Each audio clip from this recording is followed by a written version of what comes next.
And it was getting to the point where I was probably watching porn every single night, sometimes for an hour, sometimes for 2 hours.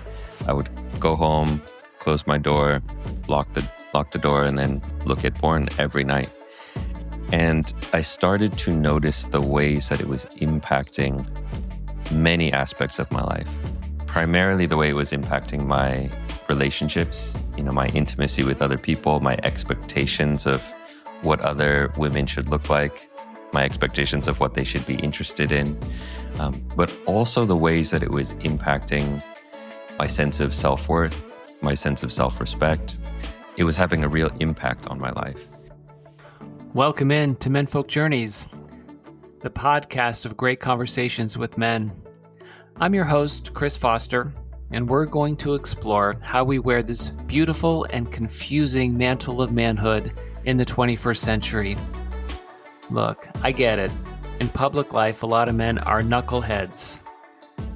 But in private life, we can be thoughtful and we can be reflective if we have the right conversation, if we feel comfortable talking about our story.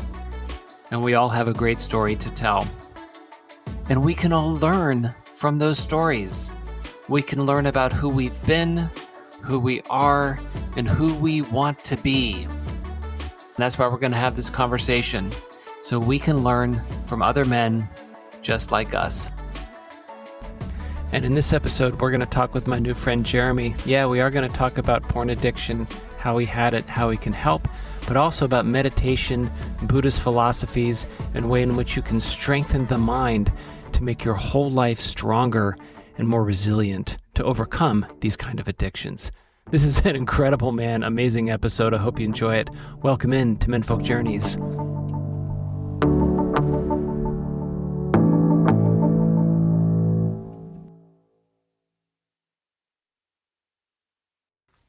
Hey folks, this is Chris, and I wanted to let you know that you can support this episode. If you love these conversations and get something out of them, you can support the show by helping me with the platform fees and technologies that make this show happen. Simply go to buymeacoffee.com/menfolkjourneys. Look, I know it's a long URL, but it works. buymeacoffee.com/menfolkjourneys, just like it sounds. You can donate $1, $5, $3, $10, whatever. You can even make it monthly. And all proceeds go to support the technologies I use to make this show happen. Thank you so much, and enjoy the episode. All right, well, Jeremy Lipkowitz, welcome in. Happy to be here. Well, wonderful. Tell us a bit about yourself. Yeah, so I am 39. I am from California originally. Spent some time there. Went to undergrad at UC Davis, studying genetics. Ended up going to the East Coast for grad school. Was working on a PhD in genetics and genomics at Duke University.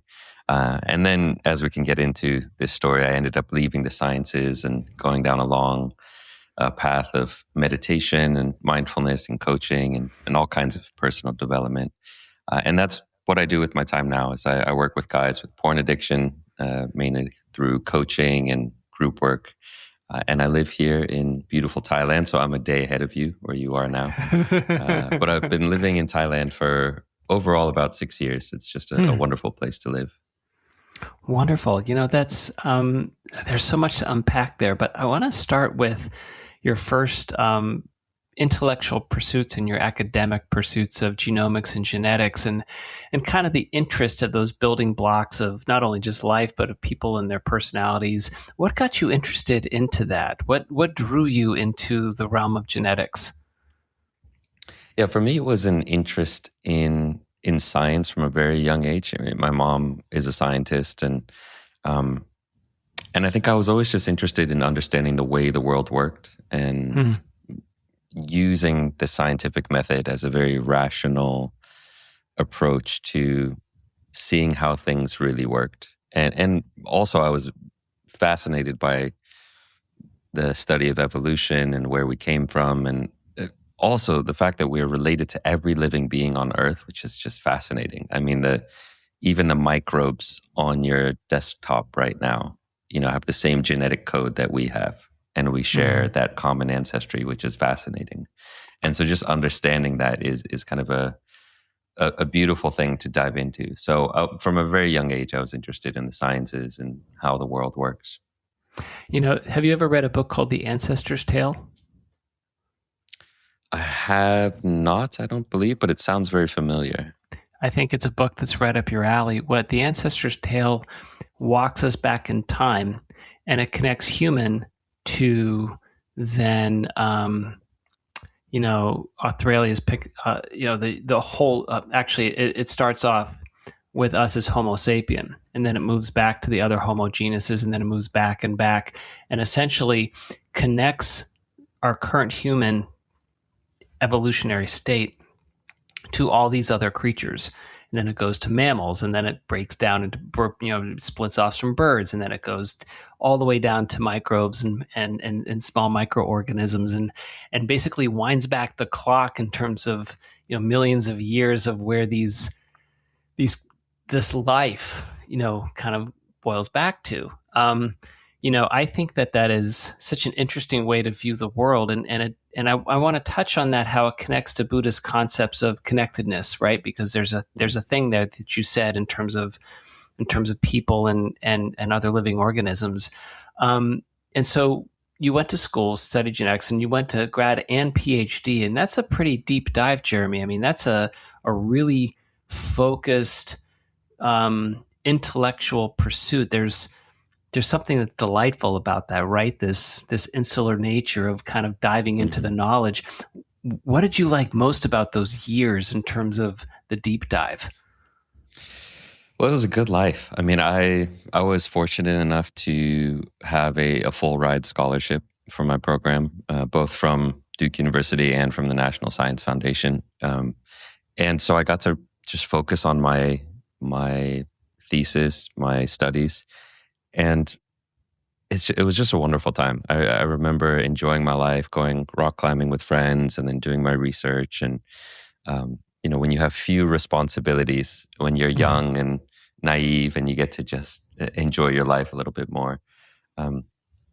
At the same time, I would say it was also a wake up call that it wasn't actually the life I wanted, and that was something I started to see. Is that I looked at my peers, I looked at the postdocs in the lab I was working with, I looked at my professors, and I realized I don't want the life that they have, because it was too insulated. And that the things that brought me a lot more passion and meaning and purpose were talking about these bigger picture questions of, what does it mean to be happy? What does it mean to live a life of integrity? How do you work with the mind and train your mind towards happiness? And so it was those deeper questions around addiction and meditation and spirituality that were actually more interesting to me. And that's why I ended up leaving my program. What was your research originally focused on? I'm curious.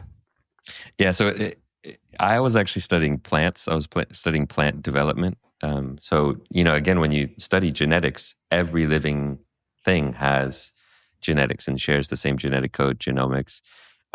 So I was studying more systems biology and developmental genetics in terms of how do you go from a single undifferentiated cell type to differentiated cell types. And so we're using plant models to study that. It was basic science, and so you could apply it to mammals and other things. But a lot of people, when they hear, genetics, they think I was studying some human disease genetics, and that just really wasn't the case. My field was more systems biology. How do you study systems? Because as an example, you can study an individual gene and say, okay, how does this one gene work and what is it responsible for? But all genes act in systems. One gene turns on another gene, and that gene turns on 5 other genes, and it downregulates these other 10 genes. And so you have to study the whole system to understand the effect on the whole organism. And so that study of systems rather than individual components is called systems biology. So that's what my thesis was focused on. You know what, though, Jeremy? It seems like such a natural connection to thinking about the mind, thinking about meditation, because that is itself a systems, right? You just talked about how genes connect to other genes. genes are actually interdependent, right, with one another. It seems that that's the impression that you're giving me, that the connection and the collection of genes, you can't look at it in isolation. It works in concert with all other genes, right? And so if there is an interdependence and you, within the gene structure, which is the micro part of our body, and you step back out, even if you just look at a bunch of plants, you look at a bunch of plants in a forest or a fern forest or a rainforest, there's an interdependent nature between all those plants with one another, right? So not only is it genetic, but the whole biology system is actually in the ecosystem, which is why they call it an ecosystem. So did that really strike you? And did you see that as kind of the micro systems nature of it, kind of repeating that pattern on a macro scale? Yeah, well, and the other thing that was really interesting for me is a lot of people said, "Oh, you left the sciences," and like you said, for me, it was just a different form of doing the same thing. Now that Right. I work with understanding addiction and understanding the mind, it's really looking at the dynamics of the mind and the way the mind works and the way the system of the mind works, looking at, oh, this is how craving arises. And when craving arises, this is how it impacts these other aspects of your life. And so for me, the work that I was doing in meditation and mindfulness and coaching was also a science, but it was just a science of the mind. And Mm-hmm. they are very similar. You have to have a kind of a scientific approach to your own mind. And that's what I teach guys, is how to observe their mind, how to study the mind, work with it. And that is basically science. It's understanding the way things work. And there's a structure to it. I'm not going to say that I know a lot about Buddhism, but I've read a lot about Buddhism, been to some Buddhist temples and read some books and the like, and understand, there's a structure to what Buddhism calls, as the Eightfold Path, right? There's certain ways in which the system is organized, right? There's the concept of samsara, of going back and forth, of the bardo, and then perhaps reincarnation, perhaps bodhisattvas and the like, and there's almost a science to it. And the books that I've read from the Dalai Lama, and when I actually got to see him, it was really crazy. It was years ago, Jeremy. It was at UCLA. He came to do a talk. And I'm not the guy to see auras on people. I'm just telling you, I'm not that guy. However, I can tell you that he did emit this energy about him when I saw him. It was really interesting. I've never experienced that with anybody before. There was this glow, and maybe I was putting it on because I was so excited to see him, but there was something there that I hadn't experienced with other people before. From a sensory point of view. And so I think what I really find interesting about, like you said, your pursuits of the mind, is that the mind is a system. Meditation and the organizational and the structure and the discipline of meditation can help folks understand that system. So can you talk about that to me, kind of what you think about and what you've experienced with that mind clarity and the discipline of meditation when you decided to make that choice to move into this part of your life? Yeah. It started with my own, how should I say this, my own dysregulated mind. And so it goes back to my experience. The reason I work with guys with porn addiction is because I used to be addicted to porn. Very, serious kind of, when I was in college. It started at a young age. Started 7, 8, 9 years old, looking at the Macy's catalog, the lingerie section that would come in the mail, the Victoria's Secret catalog. It started in a very innocent way of just getting interested in things that were sexual. And I remember seeing some images that made my body tingle. And I was like, wow, this feels interesting. This feels nice. And it grew over time to the point where then we got dial-up internet at home. You could start to download some images, one image at a time. But by the time I got to college, there were these tube sites, and I could go on and look at hardcore internet pornography. And it was getting to the point where I was probably watching porn every single night, sometimes for an hour, sometimes for 2 hours. I would go home, close my door, lock the door, and then look at porn every night.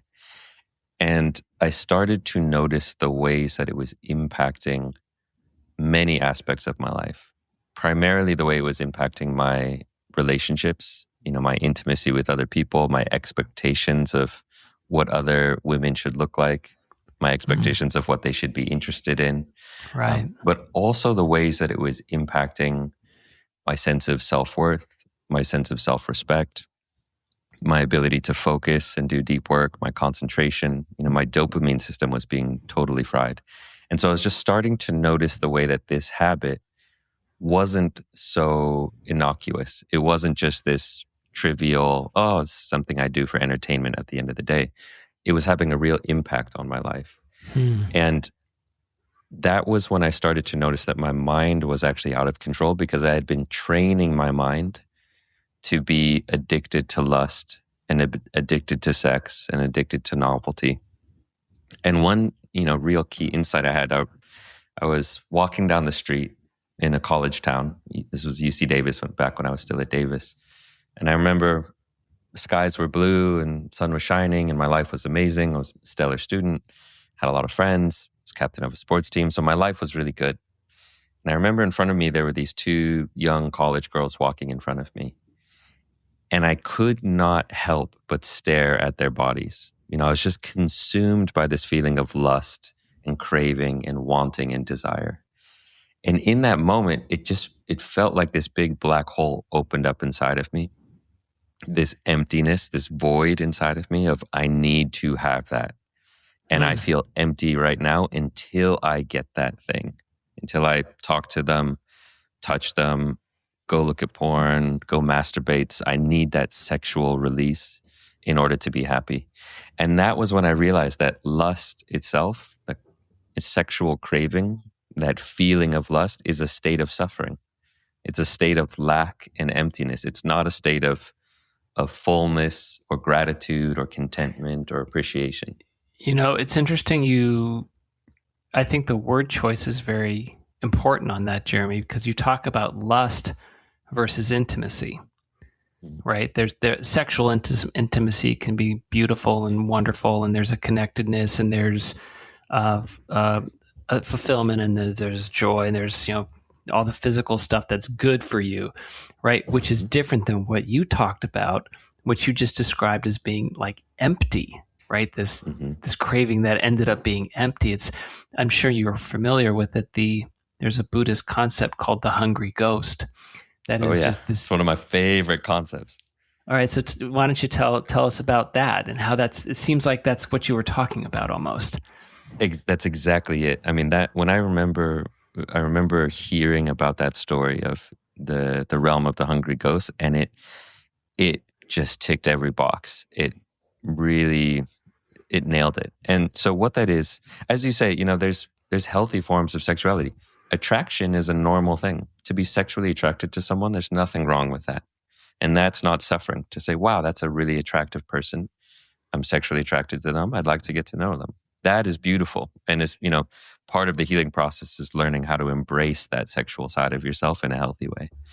But this craving, this thirst is suffering. And a great analogy is the realm of the hungry ghost. So in Buddhism, there are these different realms of existence. And if you're like me, I'm a secular Buddhist. It's not like an actual place. It's not like a heaven or a hell that you go to. These are more manifestations of the mind. These and states realms of mind. Existence. Exactly. Right. Yeah. So you don't have to think, oh, there's an actual realm somewhere that you go to.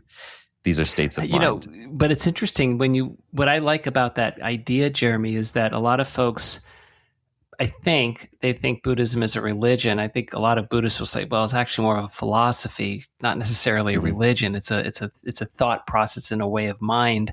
And it turns people off when they say, oh, there's the Avalokiteshvara, there's all these, crazy gods that don't exist. It's like, well, it's actually more of a mindset or a state of mind, because our mind is so incredibly vast and so incredibly eternal in terms of how many processes and synapses there are.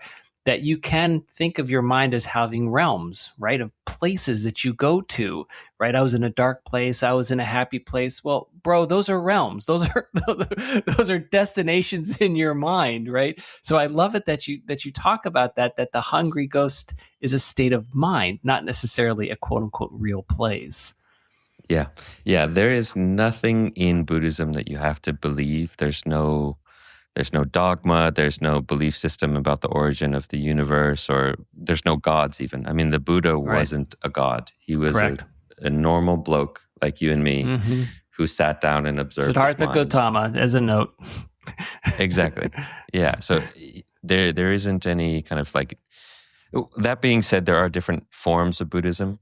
And Right. particularly in Asia, some of the Buddhist practices are more religious, but in the West in particular, and the foundation of Buddhism is really more a practice of the mind. So, Mm-hmm. if you're out there listening, there are many people I work with who are incredibly religious and devout and have, kind of a strong faith in their religion. And they can still get into Buddhist philosophy because it's really about the mind and understanding the mind. So just to know that if you're out there listening, think, oh, I don't want to get converted to Buddhism. There's nothing to get converted to. You can't. It's basically, do you want to understand the way that your mind works? If so, there are these tools of mindfulness, concentration, awareness, compassion that you can use to work with your mind. Right. That's what Buddhism is. So going back to the hungry ghost, because it's a fascinating concept, there's these different realms of existence, and there's the human realm. There's the heavenly realm where everything's pleasant all the time and it's just full of sense pleasure. There's the hell realm where it's just pain and suffering nonstop. There's the animal realm where it's just primal kind of desires. And then there's this one realm called the realm of the hungry ghosts.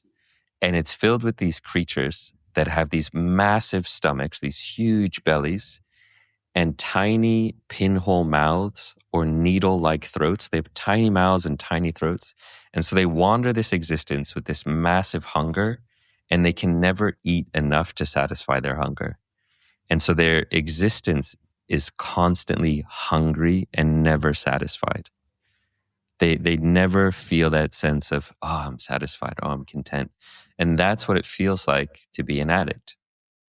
To feel like you always need more and you never have enough. And that's what I noticed with my addiction to porn, is I was feeling like I don't have enough. Even if I go and have sex and even if I go and watch porn, it never felt like enough, and I never felt deeply satisfied. I was always looking for that next hit and for that next thing. And I always felt empty inside. That sounds like a classic addiction, whether that's meth or alcohol or, cocaine or, drugs or something like that, or even cigarettes, where you constantly need that hit. I am curious, when you realized that, you said you realized it and you thought about that in college. Did your addiction continue still after that?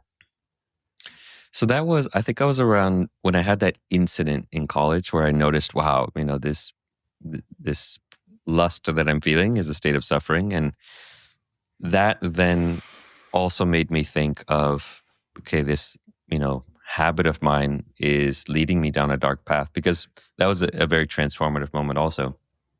I realized that if I didn't make a change, I was going to end up as some creepy 70-year-old dude who's hitting on girls at college bars. Like, I really saw that future for myself, because I was maybe 23 at the time, and I was looking at these 18-year-old girls thinking, wow, okay, they're hot. I want to go talk to them.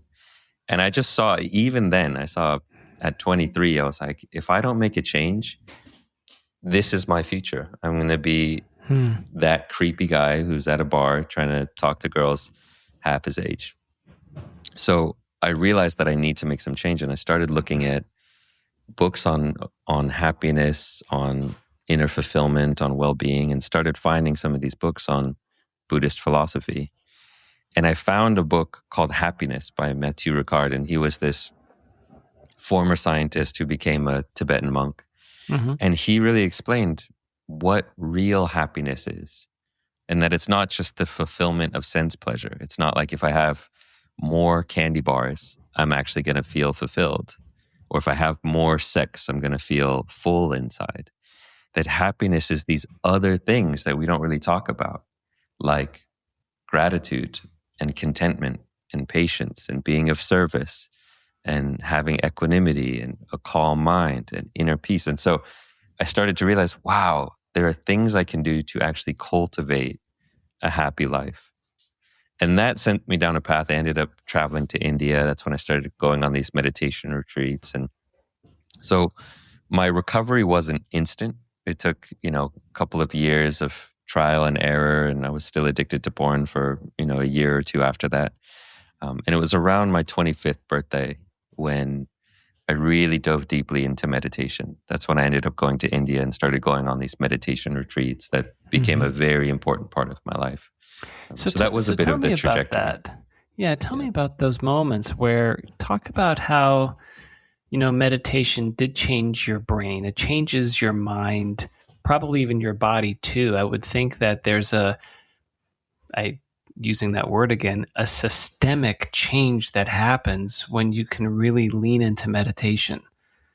Mm-hmm. Yeah.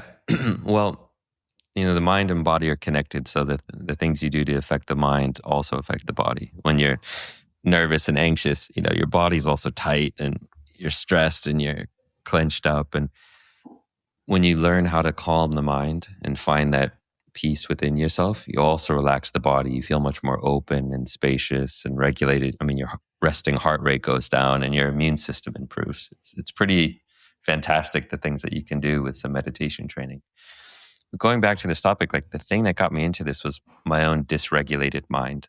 And what I realized is through meditation, I can learn how to train the mind and cultivate a healthy mind. And so a lot of Buddhist meditation is just cultivating wholesome mind states that are beneficial for you. So for example, one really powerful mind state is the mind state of equanimity, which is this grounded, non-reactive state of mind that is calm and centered, even in the face of chaos. Even when things are unpleasant, when there's a strong unpleasant emotion or pain in the body, you're not reacting to it and fighting against it. And the same, the flip side is true. People don't think about this, but even in the face of something incredibly pleasant and alluring and seductive, you're not reaching out and grasping after it with craving. You're actually able to stay balanced and say, oh, that's a beautiful thing, but I don't need to grasp after it or lose myself in chasing after it. So equanimity gives you both of those things. I love that concept. One of the books that some of the book stuff that I've been reading is by Stoic philosophers, and what surprised me was how. And I was reading Marcus Aurelius Meditations, and I'm writing in the notes. I'm like, this reminds me of the Tao Te Ching. This reminds me of Buddhist philosophy. This reminds me of, the compassionate mind, or this is mindfulness and stillness, right? It was this sense of this power of the mind to, for us not to be controlled by emotions, but for us to manage the emotions that are happening, and it happens in our mind. So I'll never forget this other moment where the Dalai Lama was talking, and he was talking to a neuroscientist,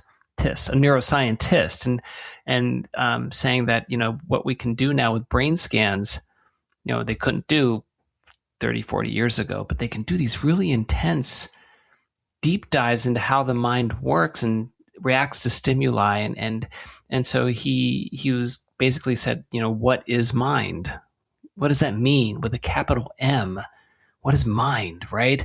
And he shared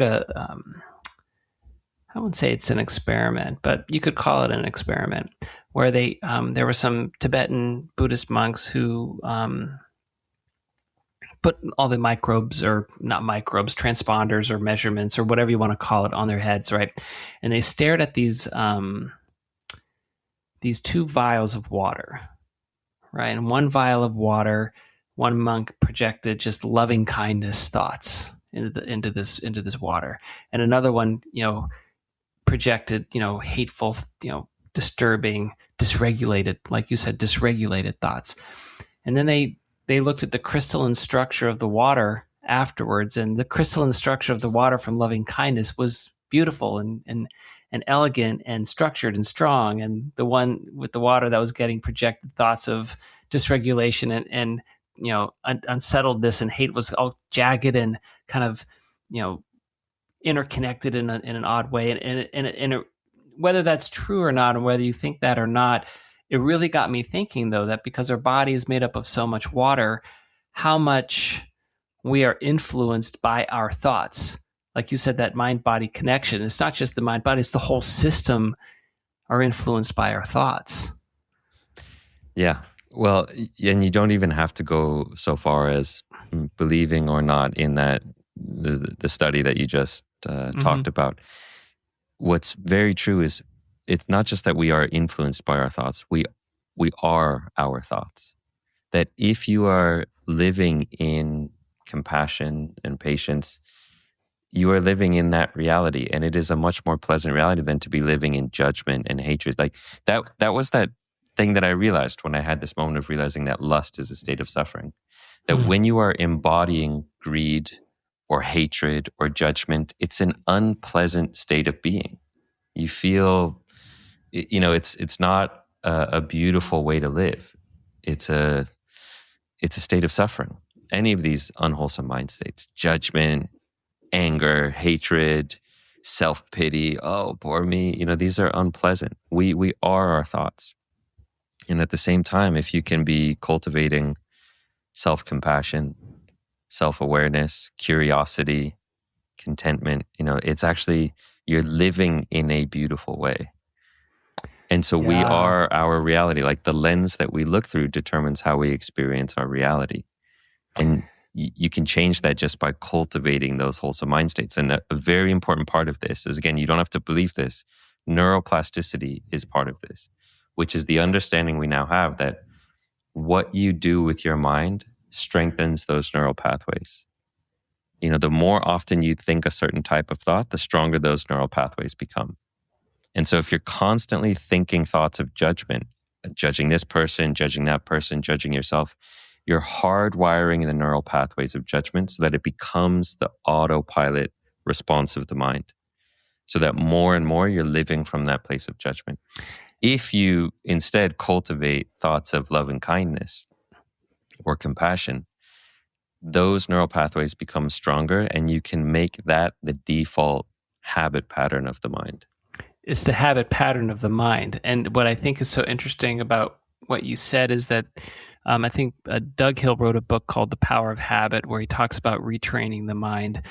Tony Robbins writes about retraining the mind. There's so many different perspectives of you do that either for your success in your career or whatever, but from the Buddhist concept of loving compassion to change your mind is really, I think, indicative of that. We do trap ourselves into bad habits, right? We do put ourselves into these places where maybe without even knowing it's one small thought, more small thoughts, more of those kinds of thoughts, and suddenly they become big thoughts and then become compulsions, they become addictions, right? And to break out of that habit, it's interesting when you talked about your dysregulated mind and connecting dysregulation to addiction, especially with the folks that you talk to. What does that unhealthy addiction do to us? What does that impact in terms of not only our minds, but our sense of self? The place I go is shame, right? That mental weight of shame, which is so powerful, right? I mean, there are very few things that are stronger and more, oppressive than that, right? Am I on the right track with that? Yeah, shame is a huge one. There's a lot of different ways it impacts our life. So, we could talk about all the different ways that addiction, and particularly addiction to porn, manifests. But shame is one of the biggest. It's a huge boulder on your back. It's a weight on your shoulders that makes you feel disconnected. It makes you feel broken. I mean, that's what shame is. Shame is this underlying belief that we don't even realize is a belief. We just take it to be true. But it's this belief system that I am fundamentally broken. I am unlovable.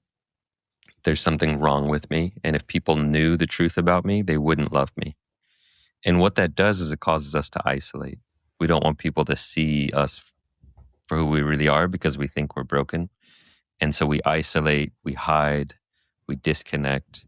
And in order to escape the feeling of shame, because it's a very unpleasant feeling to feel like I'm broken, in order to escape that, we'd reach out to our addiction of choice, the thing that's going to help us numb and escape. And so for some people, it's porn, which then exacerbates the feeling of shame, and it's a downward spiral.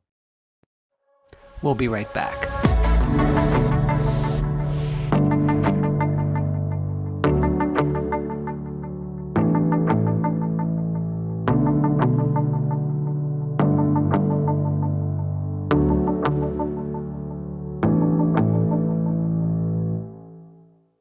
Of shame, right? Of course it is. And also, too, for some men, if it doesn't manifest in addiction, it manifests in blustery behavior, arrogance, violence. Yeah, it can manifest a lot of ways. Pushing people away. To your point about this thing of shame, where it's such a powerful thing that harms us and creates suffering. It also blocks us from being vulnerable, because if you have this core of shame, then you're not able to be vulnerable because you're worried about being exposed because of the shame. But it's the vulnerability that actually is the greatest expression of strength, because you realize that it is okay to be vulnerable, and that's just part of the human experience, and that the strongest men express that vulnerability, from my perspective. Yeah, definitely. It's, a little shameless plug for the community that I run. It's one of the reasons why the community work is so important. That when you can be in a community of men, you don't even have to say anything. I see it all the time when a guy joins the community for the first time and he attends one of the calls that we have, and he sees other guys talking about porn addiction and saying, yeah, I'm struggling with this week. I don't feel so great about how I showed up here. I'm still acting out, even though I don't want to. Just to know that you're not alone, and to realize, oh, there's other people who are dealing with this too. That alone heals so much of that toxic shame. Just to know that you're not alone. The 12-step programs for Alcoholics Anonymous was the same way, where someone, would stand up and say their name, and I've been an alcoholic for X number of years, I've been sober for X amount of time. Just that statement and the community of saying, like, hi, Mike, or hi, Fred, or hi, Bill, whomever that is, welcomes them into that place, and I think helps with that. It's funny you say that, because to me that seems so obvious, but I don't, and Alcoholics Anonymous has been around for a while. Everyone knows them. Everyone knows Al-Anon. I don't think there's anything like that, though, for porn addiction. Unless I'm being naive. There is. Yeah, okay. In the 12-step, so, we could go down a rabbit hole on 12-step. We talk about the pros and cons of it, but, everyone does know Alcoholics Anonymous, and it's a form of a 12-step program. And there are many different kinds of 12-step programs beyond Alcoholics Anonymous. Okay. And so there are sex and love addiction groups. So SLAA is a Sex and Love Addictions Anonymous, Sex Addicts Anonymous. So there are 12-step groups that touch on sex addiction and porn addiction. And they follow kind of the 12-step model. A little bit. So I guess one question that I would have, Jeremy, is, and I might be wrong, and if I am, please correct me, but the studies seem to indicate that it's men who are most likely to be addicted to porn rather than women. I'm not sure if that's true with sexual addiction or sex addicts. I don't know, truly. That's not a world that I inhabit, that I understand or have experienced very much, or experienced at all. But with porn addiction, is it true that it's predominantly men? And if so, why is that? It historically was true. It is changing. More and more women are becoming addicted, in part because of how accessible it is, and at what early age a lot of young girls are starting to view porn. These days, 8, 9, 10 years old, you have a cell phone in your pocket in your bedroom, and kids are getting to look at this stuff. And so more and more women are getting addicted to porn, and actually addicted, not just, watching it, but it's becoming a problem in their life. Women do tend to be more addicted to like erotic literature, romance novels. Men tend to be more visually stimulated, whereas women tend to, these are generalizations, Sure. but tend to be more stimulated by the storyline, the drama, the character development. It's not always true. Men can be addicted to that, and women can be addicted to just visuals as well. But more and more women are becoming addicted to porn. That being said, men, you asked why is it predominantly men? It still is predominantly men, and there's good reason for that. One is we're very easily aroused and stimulated by visuals, and there's an infinite variety of visual stimulation that's oh my free. God, that's free, So- right? So I mean, just for context, so I'm older than you, but so when I was young, my dad actually subscribed to Playboy magazine, which I look back now and I'm like, that's kind of funny when you have young boys in the house and you're married and your stepmom's around, or my stepmom was there, but I'm like, why would you do that? At the time though, I was 12, 13, 14. I was like, hot damn, this is great, right? Really cool. And it's funny because, I couldn't see any movies, right? But now the technology is such that, like you said, kids in middle school can see stuff whenever they want, and it's crazy. And I gotta believe, Jeremy, that it, especially for those tender minds, that it really causes a lot of damage and creates these imprints and, like you said, these neural habits that become more calcified when they're younger because their minds are still growing. Mm-hmm. Yeah, there's so much we need to talk about there, because not only are their minds still growing and developing, but what they're getting imprinted by is so much more extreme than what you and I had when we were young. Right. A Playboy magazine where you see nude women, laying on a couch is very different from what hardcore pornography looks like today. And so just imagine an 8-year-old boy going onto the homepage of Pornhub, and imagine for the next 10 years of his life, he logs on every night, and that's what he's learning about sex and intimacy. He's learning that this is what women want, that, every girl is into the types of things that I'm seeing. The other thing, which, I bring up this story a lot, but it's so important. In no porn ever does a girl say no and that wish gets respected. You never see a guy approach a girl and say, hey, let's have sex. And she says, hey, I'm not in the mood, or I'm not interested. Thanks. And the guy walks away and that's how. Okay. And so, right. Exactly. And so young boys are learning that girls will always be receptive. They're always interested. All I need to do is push harder and be more aggressive, and she'll like it. Right. And if that's what young boys are learning. And then they get angry, right? And then they start really getting super toxic about that because this is what a girl should do. It's so funny you say that. I remember this stupid ass movie. I think it was called Hot Dog. And it's about, college kids on the ski slopes, right? So it's like one of those stupid ass, college guy, stupid movies. Anyway, I never forget this scene, right? So these guys and these girls are in a hot tub, and right, they're all looking at each other, blah, blah, blah. And the girls put their head under the water. And of course, the guys roll their eyes, and it's supposed to be funny. And at the time, I was like, oh, is that actually what happens?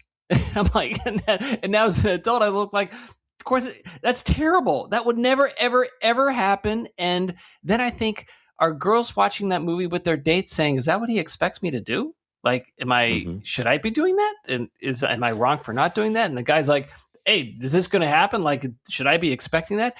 And that small little moment just got me thinking now as an adult about the impressions that it gives to young kids about what sex and intimacy could and should be.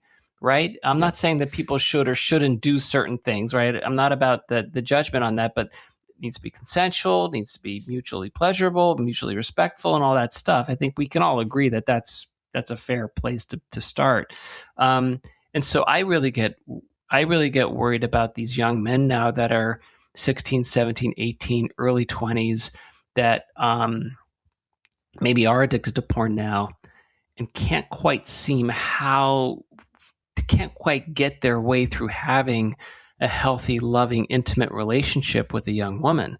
And then young women are looking around saying, why are these guys a bunch of jackasses? Right? They're all asshats. What's wrong with men? Right. And then you have this big question of what's wrong with young men. And I have to believe, or I think that this is a contributing factor to some of the challenges I think we have. I think so. Yeah. Well, and the other part of that, the flip side of the same coin that I want to point out is that because young girls are watching this too, starting at a young age, they're getting these lessons that they're supposed to be interested in this as well. Right. Because that's what they're learning is they're saying, oh, girls never turn down sex in the porn that I'm seeing, so I'm not allowed to. I'm not allowed to say no. I'm supposed to be interested in choking and slapping and anal and all the stuff that I'm seeing. And so when my boyfriend who's 14 wants to do these things to me, I'm supposed to say yes, right? Because and that's what I'm seeing. And I'm supposed to enjoy it because the woman obviously clearly seems to be enjoying it. So why aren't I enjoying this? And boy, that creates a whole host of other problems and issues down the line. Yeah. And not even down the line. I mean, we're already seeing the problems. Right. So I guess a question that I have is, I know that I know we've had sex addicts in the past and, some of the first photography taken in the late 1800s, I'm sure were nude photos, right? That was the very first ones, right? But the technology now is I think, making it more accessible. And I think it makes it different. I think it's impacting our minds much more heavily and much more disastrously than it did even 50 or definitely 100 years ago, probably even 50, 30, even 10 years ago. Mm-hmm. Yeah. I mean, the technology is a huge factor in how accessible it is. And so one of the things I talk about sometimes is this thing called the 3 A's of porn addiction. And it's these 3 aspects of porn addiction. It's really 3 aspects of anything that if you have more of these 3 A's, it makes it more highly addictive. But porn happens to have this, the perfect storm of these 3 A's. So the 3 A's are affordability, accessibility, and anonymity. Yeah. No, that's terrible. That's so terrible. The more of these 3 that you have for any kind of addictive substance, the more addictive it's going to be. So affordability is, the more affordable it is, the more likely it's going to be addictive. So if you have a drug that costs $5,000 every time you want to take a hit, it's hard to get addicted to that thing. Is that why I never got addicted to cocaine? A, I wasn't interested. Yeah. B, I've never had it before. C, I was like, you're going to spend your money on that? Right. So if it's free, the closer you get to free, the more easily it becomes an addictive substance. And porn is free, infinite variety, right? Accessibility is another thing. The more easily accessible it is, the more addictive it's going to be. And so if it's, let's say it's free, but it's very hard to get. It's not accessible. You have to jump through all these hoops to get it. Again, it's hard to get addicted to it. But with porn, everyone has it in their pocket because it's on every kid's cell phone. So it's highly accessible. And then the third one is anonymity, which is that the more you can do it anonymously, the more it's going to be addictive because you don't have to worry about getting caught or getting found out. With alcohol, people will see you going to the bar. They'll see you buying alcohol at the store. They might smell the alcohol on your breath. But with porn, you can do it and hide it from everyone. You can keep it hidden. You can do it in your room, in a bathroom. So these 3 A's make porn so highly addictive because it's affordable, it's accessible, and it's anonymous. And that accessibility one, I like to talk about recovery is so much harder from porn than from almost anything else. Because let's say you're recovering from cocaine. If you're, a cocaine addict and you're recovering, you can keep the cocaine away from you. You can say, okay, I don't want it anywhere in my house. I'm not going to get it. If you're working on alcohol, you can destroy all the bottles, not have any alcohol in the house. Exactly. But if you're in recovery from porn, it's like being, a cocaine addict in recovery, but you have to walk around carrying cocaine in your pocket wherever you go. That's what it's like to be a porn addict because you walk around with your phone wherever you go. Sure. And so, I think that for your training, um, now, I'm assuming you still meditate all the time, right? I mean, that's just part of your daily practice and daily life. I would Hmm. think. Yeah. So, It's like going to the gym. It's like if you want to stay healthy, if you stop Mhm. going to the gym for a year, you're going to get out of shape. Sure. So, can I ask how long and how often, or I shouldn't say if it's daily, but how long do you meditate and what's your practice look like? I'm curious. Yeah. So it's very simple these days. It's just 10 minutes every morning. It's a very kind of simple maintenance practice.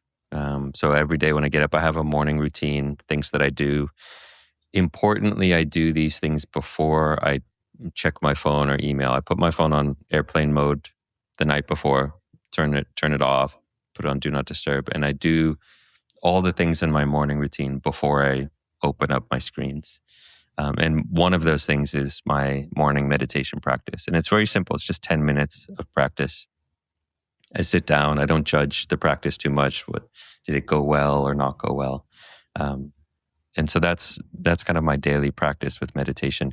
But to supplement that, I've gone on so many of these silent meditation retreats. Okay. These are extended anywhere from 7 days to 14 days. Usually they're around 10 days of going into a silent retreat where you're not reading, you're not writing, you're not using your phone, you're not journaling, you're not talking to other people. You're just being present 24/7, doing your meditation practice.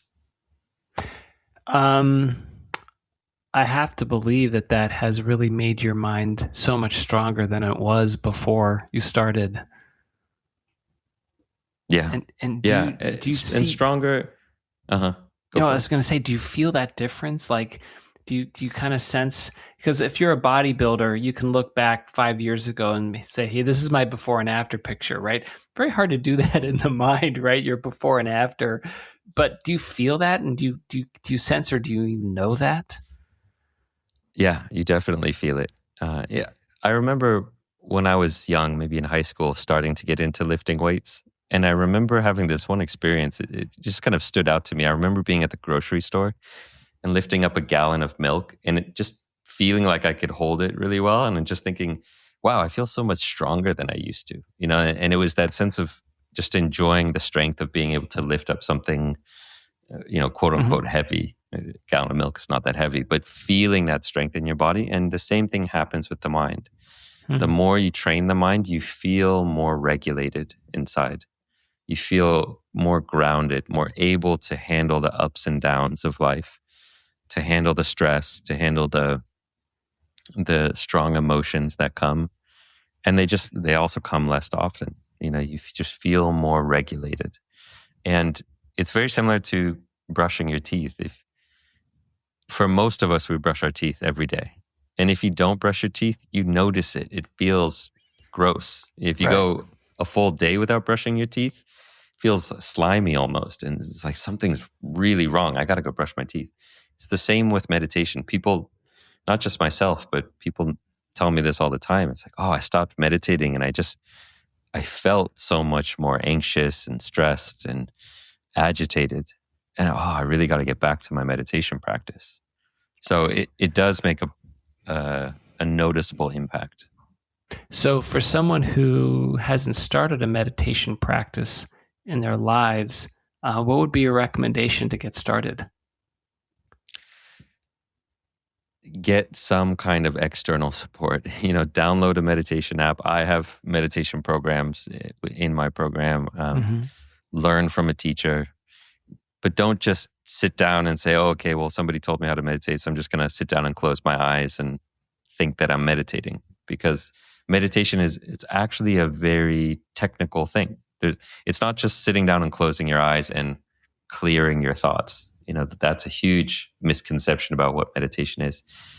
You're actually doing very particular things with your mind and with your attention. And it's helpful to learn what those particular things are so that you can do it correctly. Because it's like going to the gym. If somebody's never gone to the gym or lifted any weights, you don't just tell a brand new beginner, just, hey, go to the gym and just walk around and just kind of do stuff. You say, go with someone who knows what they're doing and they'll teach you how to do a bench press. They'll teach you how to do a squat. they'll teach you how to do a bicep curl in a correct way. And yeah, if you go to the gym with no experience and just walk around, you might pick some things up. You might get some things correct, but chances are you'll do things incorrectly more often, and you might even hurt yourself. Same with meditation. So learn how to do it correctly.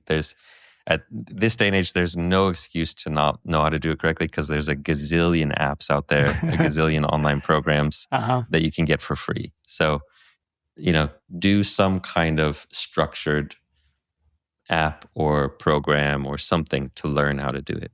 And that makes a lot of sense. That's, I think, fantastic advice. And whether, or not you have problems with addiction, or you are Catholic or Jewish or whatever, I think that, again, this is a practice that makes your mind stronger over time. And that, there's no age limit to that, right? You just keep getting stronger as the more you do it. So I guess a question I would ask you, Jeremy, is tell us a little bit about your program specifically for porn addiction, because I think that, it's different than saying, just turn off your phone.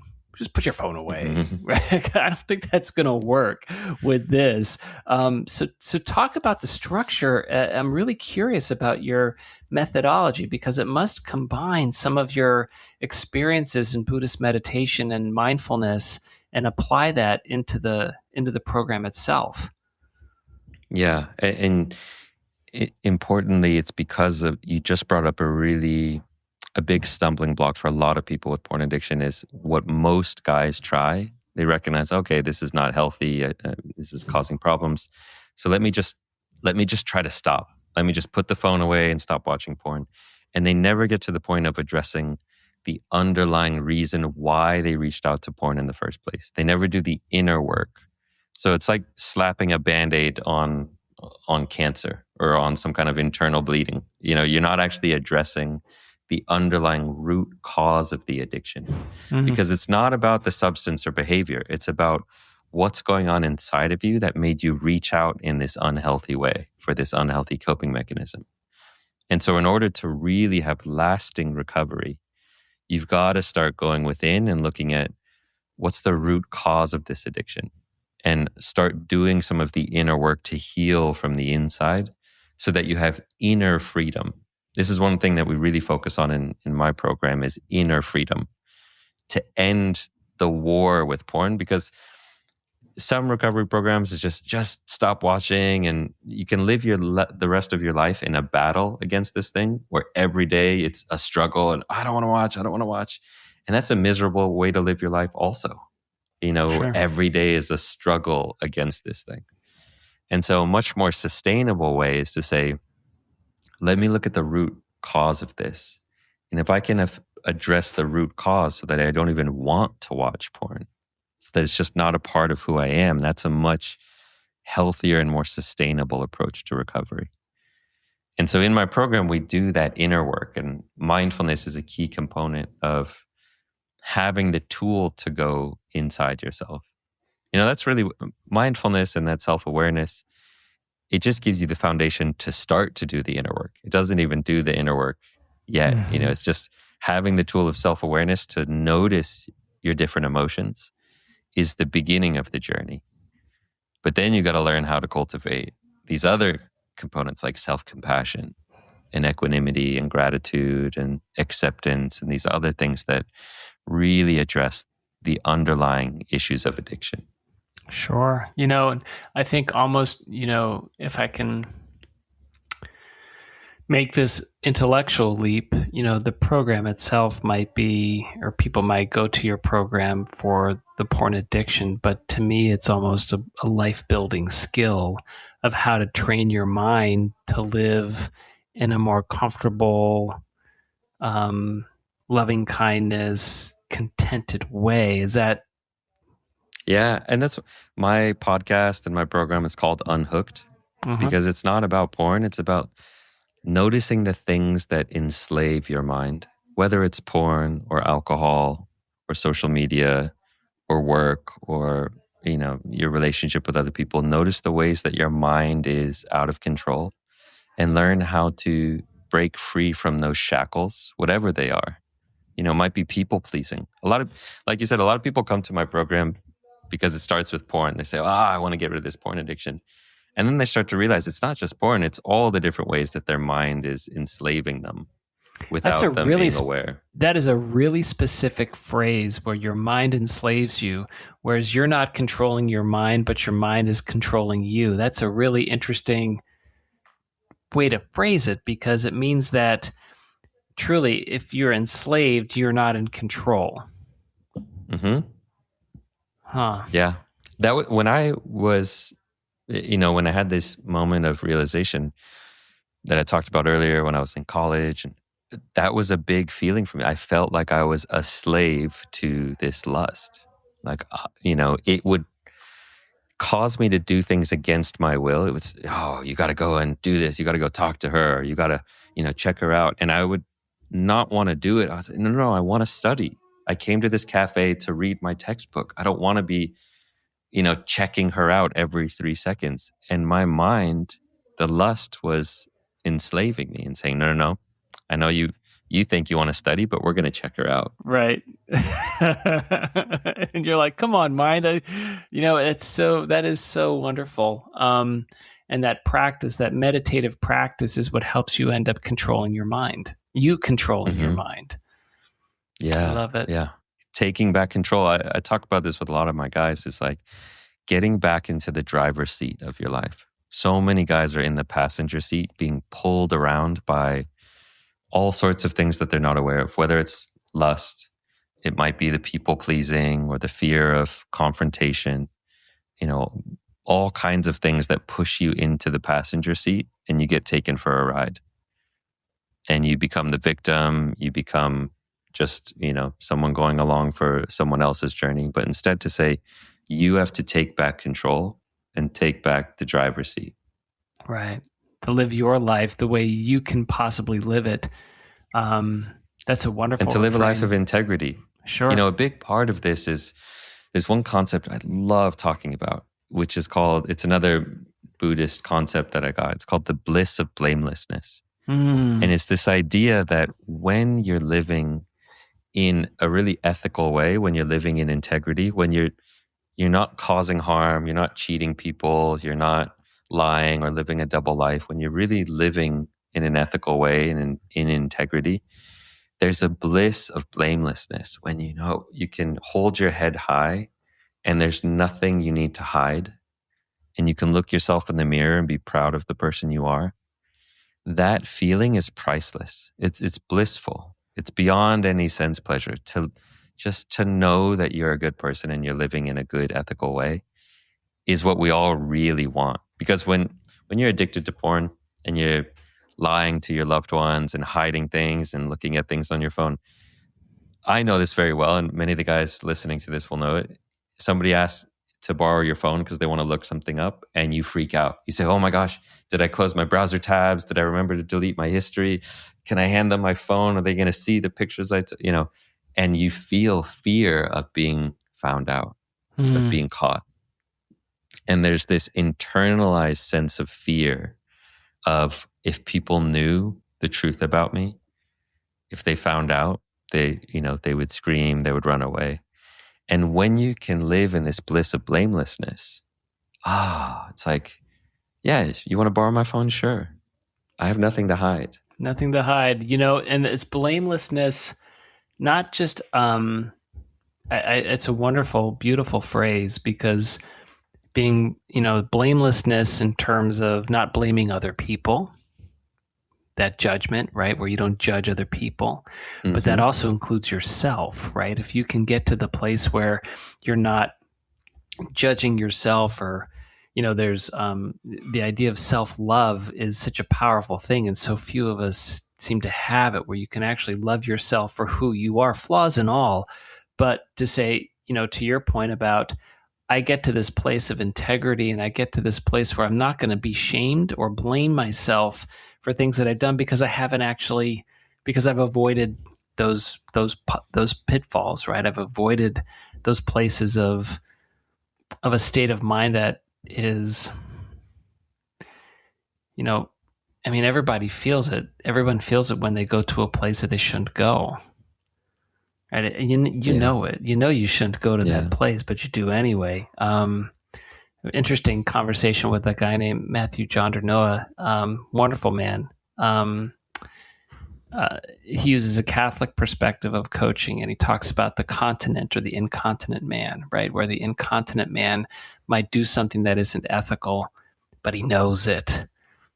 And there's that judgment, that shame, that he knows he's doing the wrong thing, but he does it anyway, but he knows it's wrong, right? The bliss of blamelessness is a wonderful state of mind. That's a great realm to go to, right? To live in. Yeah. I mean, that's the true heavenly realm. Right, that is the true heavenly realm. That's wonderful. Yeah. Well, this has been a delightful conversation, Jeremy. I really appreciate you spending your morning with me talking about this. So you can go to unhooked.org. Is that the website? So my podcast is called Unhooked. So if you're looking for the podcast, just type in Unhooked, and it's on all the platforms. If you're looking for my program, it's unhookedacademy.com. So you can find out more there. Yeah. Wonderful. Well, I've got one final question for you. Who is somebody that you know that I don't know that I should know? Ooh. Oh, man. A good friend of mine just wrote a book on masculinity, George Bell. The book is called Be a Man About It. So you should definitely check out George Bell. I'd like to Be a Man About It. I love it. That's a great find. I'll pull on that vine. I appreciate that, and I really appreciate you for being a part of this podcast and being a part of the conversation. It really was my pleasure, and happy to do it anytime. And hopefully I know that many of the guys listening to this will resonate with these, because so many guys struggle with porn addiction in silence. It's a big topic that doesn't, people just feel a bit ashamed of. And so I know there are guys out there who will feel connected to some of these topics. So thanks for having me on. Absolutely. Have a great morning. Thank you. Appreciate it.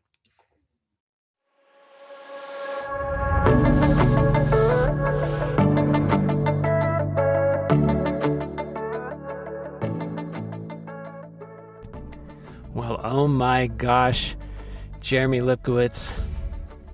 How amazing.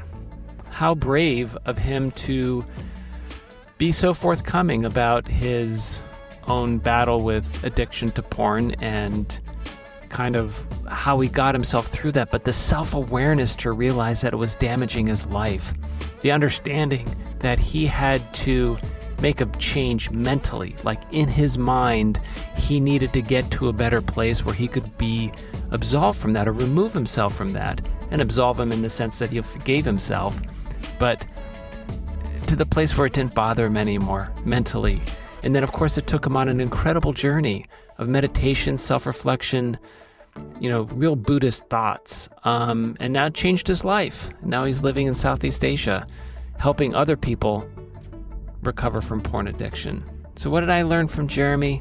I learned that the mind is an incredible vessel and vehicle to take you to places that you weren't able to before, to help to transform your life through this meditative practice, through these thoughts, and the power of thought, and also the power of that kind of addiction, right? The easy access, the free, the privacy, and why that's such a problem for especially young men. And I also learned that there's ways in which young men can get help. So, I think that he's an amazing man. I hope you enjoyed this conversation. If you do struggle with that kind of addiction, please seek him out and get some help if you need, or help a young man get himself some help, because we all need to get better with this kind of stuff, without a doubt. Anyway, it was beautiful. I hope you enjoyed this. Tell others about the podcast. Visit menfolkjourneys.com to join the conversation yourself. Thank you so much for listening. We're Bid Falared.